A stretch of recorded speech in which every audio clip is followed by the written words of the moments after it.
Hello friends, இதான் எங்களோட வயல். நான் அந்த பசங்களோட அம்மா தான் பேசுகிறேன். என் பெரிய பையன் பேர் வந்து பிரசன்னா, சின்னவன் பேர் தனுஷ். இது வந்து எங்களோட வயலில் இருக்க ஆடுகள்லாம். டெய்லியும் பசங்க ஸ்கூல் விட்டு வந்து அவங்க அப்பா கூட வந்து வயலுக்கு போவாங்க. இது மாடுலாம் இருக்குது. மாடு 2 மாடு பால் கறக்குது. அதனால் கவனித்து தான் ஆகணும். அதனால் போயிடுவாங்க. இது கன்றுக்குட்டி. இது எங்கள் வீட்டுக்கார் பால் கறந்துட்டுருக்காங்க.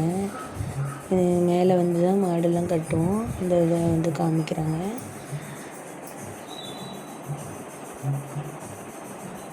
இந்த இடத்துல தான் மாடு இருக்கும். நிழலில் வெயில் டைமில் வந்து உள்ளே கட்டிடுவோம்.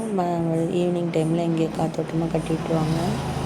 இது வந்து ஒரு ரோடு மேலே தான். இது கொஞ்சம் ஸ்பேஸ் விட்டு இங்கே மரம்லாம் இருக்கும், கட்டியிருக்காங்க.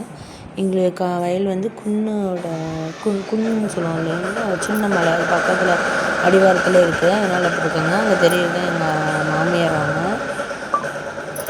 அவங்க வீட்டுக்கார் பால் கறந்துட்டுருக்காங்க. இங்கே ஒரு கொய்யா மரம் இருக்குது. இதுக்கு அடியில் தான் வந்து பால் கறப்பாங்க.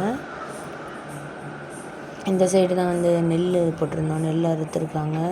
வைக்கல்லாம் வந்து வண்டியில் சுருட்டி போட்டிருக்காங்க. இது வந்து மாமரம், எங்கள் கொழுந்தனார் வச்சது.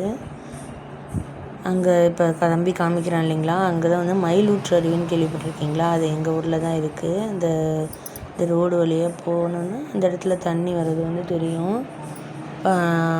இங்கேருந்து பார்க்குறப்ப தண்ணி கொட்டுறது தெரியும். அது ஒரு நாள் தண்ணி வர்றப்போ நாங்கள் வீடியோ எடுத்து போடுறோம். இது எங்கள் வயல் முன்னாடியே வந்து இது கொட்டாயெல்லாம் இருக்கும். கீழே பள்ளத்தில் வந்து வயல்லாம் இருக்கும். தம்பிங்க உங்களுக்கு காமிக்கிறதுக்காக வந்து இது எடுத்திருக்காங்க. பெரிய தம்பி தான் வந்து இது எடுத்தான்.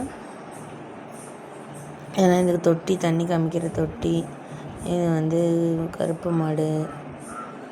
இது அங்கே வந்து சீனுன்னு ஒரு டாக் இருக்கும். இது எங்கள் டாகி. 2 டாக் இருந்தது, 1 இறந்துடுச்சு. இந்த டாகி மட்டும்தான் இருக்குது. அதோட இதை நான் சொல்கிறேன்.